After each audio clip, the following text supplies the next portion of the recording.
الله.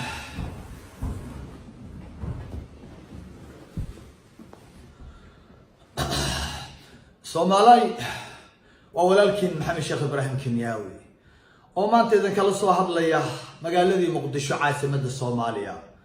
dhulkeena hooyo bersamaadka Allah ku soo celiyo, amnigiisa amaankiisana Allah sugo, dadkiisana ilaahay qulubtooda hayso soo dumo.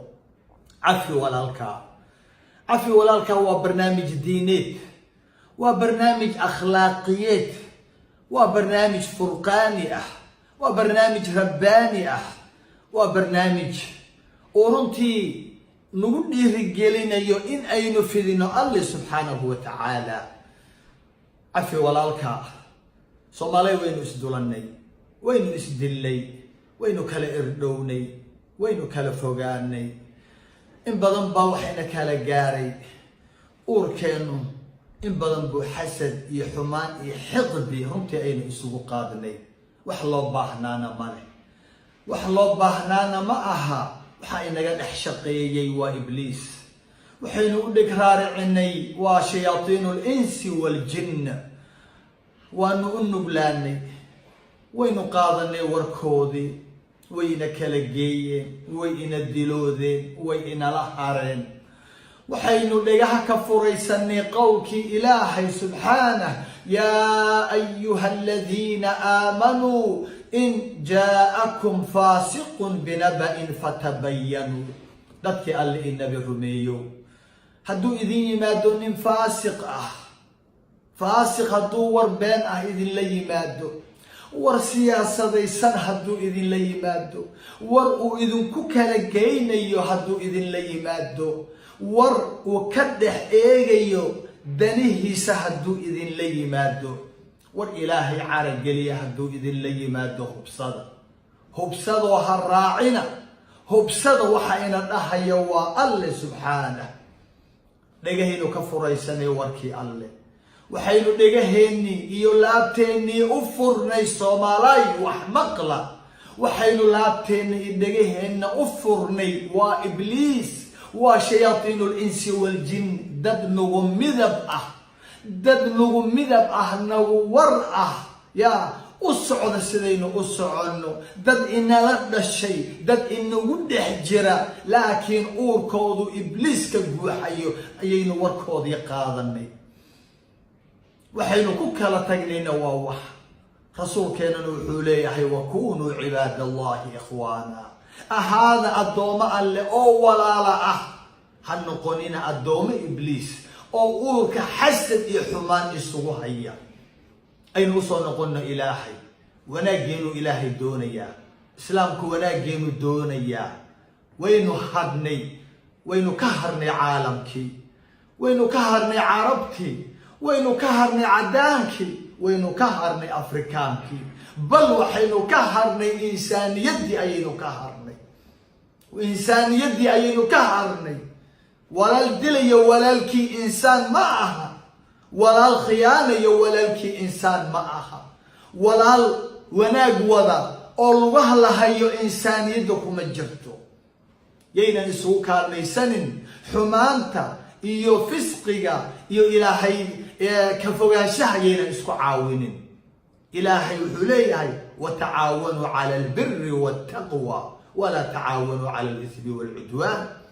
wanaagii iyo cabsida ilaahay isu kaalmaysta. waxa ina dhahaya waa allihii ina abuuray, waa allaha ina haya, allaha aynu u baahannahay, allaha ina dilaya, allaha ina xisaabinaya, allaha qof walbaa uu hortagayo weeyaan.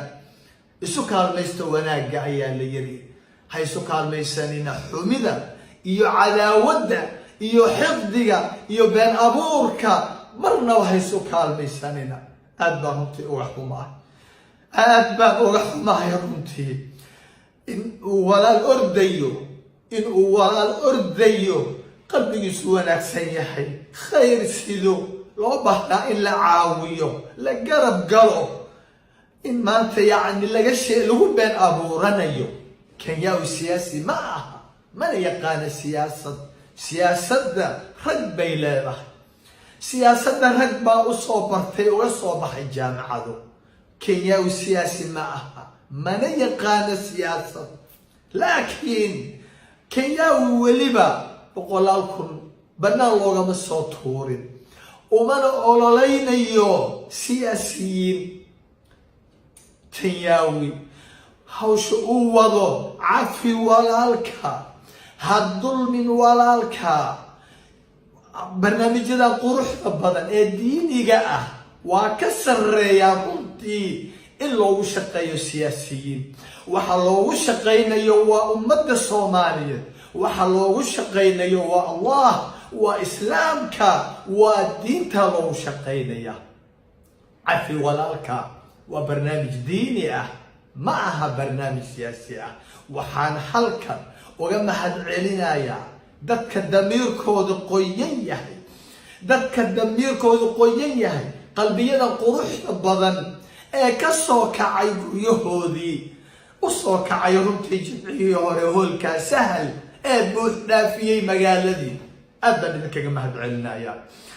mar kale waxaan ka cudur daaranayaa dadkii faraha badnaa ee 10,000 ee aanan i arkin, aanan maqlin hadalkayga, runtii ee bannaanka taagnaa hoolku ka buuxsamay ayaa runtii ka cudur daaranaya. sidaan idin ballan qaaday in goor dambe aynu ku qaban doono meel ballaaran, ilaahay waynoo hirgeliyey, ilaahay waynoo hirgeliyey. waxaana runtii mahad ku leh, waxaa mahad ku leh xukuumadda, mahad ku leh gobolka, mahad ku leh wasaaradda dhalinyarada, mahad ku leh wasaaratul awqaaf ee arrimaha diinta, mahad ku leh qof walbo damiirkiisa qoyan yahaa, mahad ku leh culimaa udiinka, mahad ku leh shacabka oo dhana, mahad ku leh magaalada muqdisho, mahad ku leh. wuxuu ilaahay inoo suurageliyey hoolka Konis, kubadda lagu ciyaaro cagta magaalada muqdisho, in maalinka jimcaha 18 taariikhdu ay tahay in halkaa ilaahay idinkii inaynu isugu iman doono, aynu qalbiyada ka wada hadli doono, aynu isku cafin doono. bajaajilayda waxaan ka codsanayaa EBL-da magaalada iyo qof walbo awood u leh gawaari leh in shacabka lugeynaya masaakiinta in la soo daadgureeyo, in qalbiyada la soo qaado, la keeno halka. qalbiyada soo baxaya ha la caawiyo, cid walbo baabuur haysa ha caawiso, si lacagna aan laga qaadin, firiha looga dhigo. ciddii biyo keeni kartaa, meeshu waa kulushahay, qoraxdu waa kulushahay, waa waqti casar ah. cid walbo caawin karta, cabitaan keeni karta, biscuit keeni karta, waxalwo keeni karta, wax walbo la keeni kara, cabitaan iyo cunno ciddii keeni kartaa ilaahay dartii ha u keento. maalinkaas ha la ogaado xamar waxay tahay, muqdisho waxay tahay, cidda ku nool waxa ay tahay. maalinkaas waxaad ogaataan in wallaahi thumma wallaahi magaalada muqdisho kaliya inaanay soo baxaynin, bal garoonka stadium Konis in ay iman doonaan oo ay nagu weheliyaan malaa'igta ilaahay, ilaahay iyo malaa'igtiisa inay nagu weheliyaan. wallaahi thumma wallaahi hadalkaas iga qora. halkaa stadium Konis keligeedna maahin, muqdisho keligeedna maaha, alle iyo malaa'igtiisa ayaa inagu weheliya.